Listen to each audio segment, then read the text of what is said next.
Hello! Andito ho tayo ngayon sa Mooloolaba. Few days ago, dumating kami dito and then marami na hong nangyari. So ngayon, mamasyal kami. Pupunta tayo sa kung saan, other part ng Mooloolaba. So ito ay sa Port Cartwright. It's on the other side of the inlet. It's on the other side pala. So, basta pupunta tayo kung saan. Kaya sama na lang tayo. Sama kayo para mag-enjoy tayong lahat. Ito, dinadaanan namin yung marina. Kung saan yung mga fish bumabagsak dito at binibenta nila. Ayan, ang daming mga bangka. So, this is the first day in Mooloolaba. Ito na tayo ngayon sa loob ng room o studio type lang naman to. Maliit lang siya, so pagpasok natin, ito yung bungad. Sa kanan is toilet na siya at saka bathroom. So yan na yung itsura ng toilet at bathroom. Kung papasok tayo, yan yung bedroom. So punta tayo sa labas. So ito na ang magbubungad sa'yo. Ayan, ano na siya, kitchen na. At saka may mga cabinet, andun yung TV, ito yung refrigerator. Kaya siya may ganito dahil mainit siya paghapon. Ayan, nasira yung isa. Allah, sira na talaga siya. So, ang labas nito, hindi mo lang makikita yung sea view, kundi mga building yung makikita mo. Ayan, mga building. So, yun ang makikita mo sa likod ng inyong room. Ito yung living room. Ayan, kita na rin yung bedroom. So, okay man siya sa amin. Okay na ito sa amin. Cute siya. So, hindi naman kami palaging nasa loob nito eh. Lalabas din kami, magsiswimming, magdadrive-drive, kaya okay lang yung ganitong accommodation. Ayan, so sa susunod, lalabas tayo, drive-drive na naman, kung saan malapit dito. So, ito naman yung ground floor. Wala nang office, sarado na. So, simple lang siya. Ayan. Ay. So, yun yung first floor. Pupunta kami ngayon sa beach, kaya nakachinelas na. So, it's 5 o'clock now, 5:30, hindi na masyadong mainit. So, let's go! Let's go! Ito na tayo ngayon sa beach! Yay! Makakababa na tayo! For what? Where do you like? Go on here, I suppose. Magtampisaw tayo. Kasombrero pa ako. Okay lang yan. So magtatampisaw tayo. Lalaruin natin yung tubig. Ang dami pa rin naliligo kahit 5 o'clock na. Ayan. Ayun o. Kahit Sunday ngayon kinabukasan may pasok. Ang dami pa rin naliligo. Ito kami ngayon ni Lloyd. Yan kami. Enjoy, enjoy. Gusto niyang maglakad dun sa may batuhan. Di ba sabi ko sa last vlog few weeks ago na bababa tayo dito sa may beach kasi palagi na lang akong nasa sasakyan. Kaya ito, baba na tayo. Ayan si Lloyd. Naglalakad na siya. Nakasapatos ako, nakachinelas. Here we go.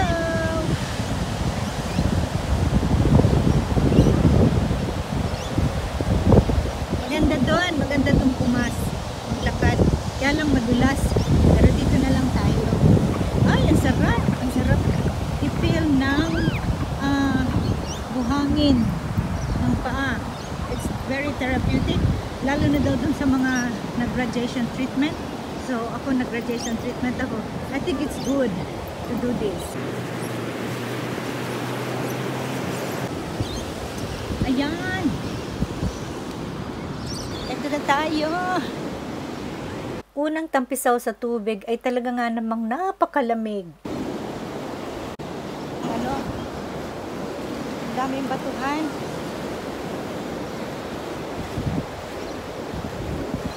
Malamig ang tubig. Medyo malamig ang tubig ngayon.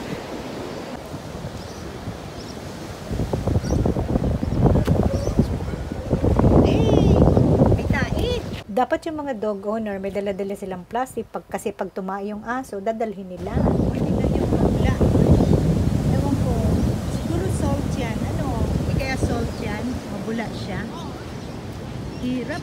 Ang sarap ng feeling dahil ganitong oras andito pa kami sa beach na ito. Kasi dati nagmamadali kaming umuwi dahil hindi kami nag-stay dito. So it's good to stay here. Makita mo na ganito ang beach sa ganitong oras. Yan, naisipan kong maglakad at lumapit sa tubig kasi hindi naman siya high tide. Dati kasi yung tubig masyadong nakapasok. So it's good to walk.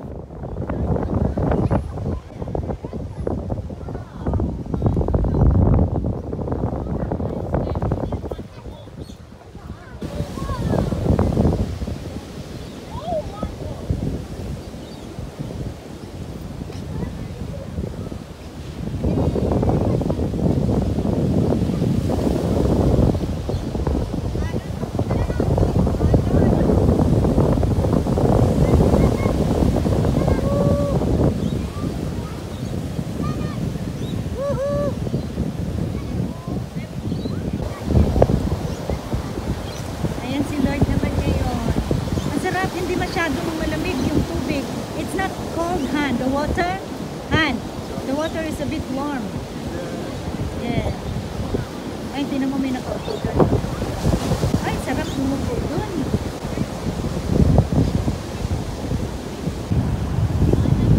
May mga nag-swim pa rin.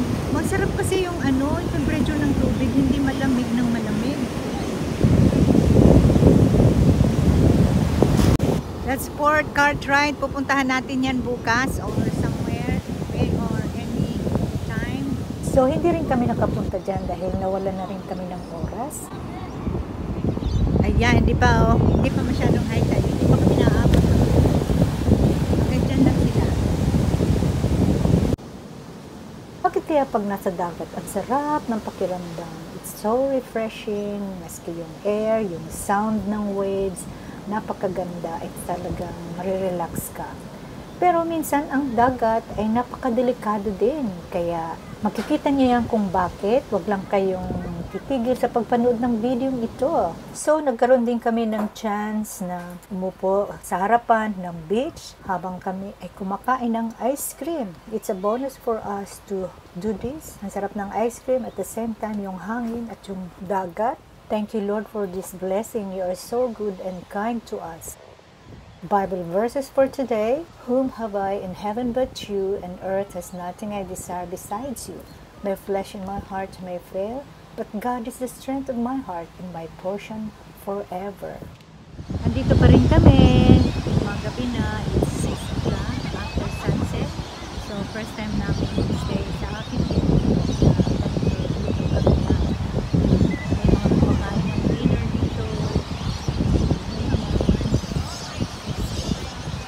Sabi ni Lord at this time, dito daw yung lalabasan ng mga shark to have dinner.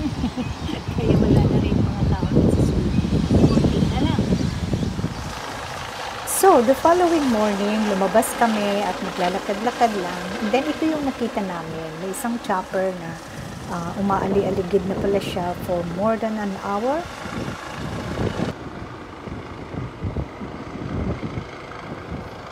At napansin din namin, walang masyadong nagsiswimming at merong mga volunteers na boats na parang may hinahanap sila. Looking for someone. Maybe person disappeared. And then mga pulis. Sabi namin ni Lord, so I think someone drowned, may nalunod siguro. And haka-haka lang namin to. Siyempre, naghahanap pa din kami kung anong information, mga opisero ba. Kaya nakita din namin itong mga lifesavers na mamadali papunta din sa isang banda ng beach at mukhang may nakita sila. So they moved there, another place. Wow, I reckon how many people there? So, nakarating kami sa lugar na ito kasi hindi kami humihintong maglakad hanggang sa nakita namin itong mga taong tumitingin pa din sa helicopter at dun sa side ng beach na parang may nakita sila. Then, umupo kami at nagsasagap ng mga chismis na ng information kung ano talaga ang totoong nangyari. Yung dagat mukhang hindi magandang langoyan. Kaya wala masyadong nagsiswimming ngayon because of that. Yung may nawala siguro. Merong Channel 7 dito. Nandiyan na siya. Siguro mga 1 hour na yan naghahanap. Gusto ko mag-isyoso kaya lang nakakahiya. Kaya dito na lang ako. Si Lloyd gustong-gusto niyang malaman kung anong nangyayari. You can ask them, Hano. So, ito din yung police boat. Parang sila yung nakakita ng body. So, ngayon, at this time, hinahanap pa rin nila. Balik-balik lang sila sa lugar kung saan alam nilang merong nawawala. So, ando naman sila sa pinanggalingan natin. Yun. So, itong police boat na ito, mukhang ito yung nakakita ng body. Kung nakita nyo, paalis na sila. Doon hinatid sa kabila yung pinanggalingan. Yung body niya ay nakita na hindi na pwedeng i-resuscitate. So, ito na nga, nakita nyo yung may puti. Siya na yung nakuha, wala nang buhay. And lifeless na, he's gone. So, hindi na siya na-resuscitate. And the police is wrapping it with white blanket. Ang lungkot, no? Sabi nung lady, na nagsisim daw yung family, banda doon. The man, 62 years old, with daughter and granddaughter were swimming there. Tapos bigla na lang siyang nawala. Halos over an hour siyang pinaghahanap at nakita na lang siya mula doon hanggang doon, few meters away kung saan pinakita ko sa inyo na binabalot na yung body niya. Kaya ingat-ingat po tayo. We need to swim in between flags para makita tayo ng mga lifeguard. Hindi na siya nakaligtas. Nakuha siya after 1 hour. Hindi na CPR kasi talagang patay na. At kung buhay pa man yun, isinakay na yun sa helicopter para madala sa hospital. Pero hindi nila nagawa dahil nalunod na talaga siya. Kawawa man. Hindi naman masyadong maalon yung dagat. Hindi siya malaki or mahangin na mahangin. Hindi siya dangerous. Siguro yung lalaki na heart attack. Talagang may sakit na.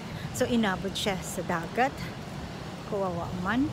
Actually, haka-haka ko lang po ito. Baka ganun nga ang nangyari. Pero lahat naman dito talaga marunong mag-swim eh. Since na natapos na po yung operation sa paghahanap at alam na kung anong nangyari, pinabalik na nila yung mga tao na mag-swim. Pero ramdam pa rin po namin na hindi masaya at malungkot pa rin yung ambience. Ganun pa man, kami ay nanood na lang at nag-enjoy din. Rob, it's understood the man was on holiday with his family and going for a swim at Mooloolaba Beach. Loved ones raised the alarm around 12 p.m. when the 62-year-old went missing in the surf. Surf lifesavers closed the beach and told swimmers to evacuate the water. The Westpac rescue helicopter was called in to help search while police surrounded the beach. But tragically, the man was found washed ashore further up Mooloolaba Beach towards Alex Heads. Paramedics performed CPR, but he couldn't be revived. The beach reopened and swimmers returned to the water by 1:30 this afternoon, but Rob, as you can imagine, there was a somber feeling among the crowd.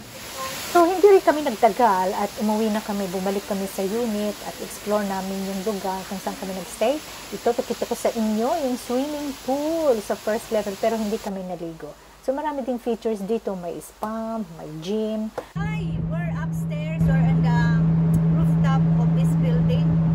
As you see, yan na yung nakikita ng dagat. Dalawa yung barbecue dito. Isa yan at saka isa dito. Tapos, yan yung spa. O, diba? Yan yung palibot ng lugar na ito. Pa rin yung magandang view, marina. That's the new port. They call it new port. For fish and chips. Underwater world is here. Thanks for watching. God bless you.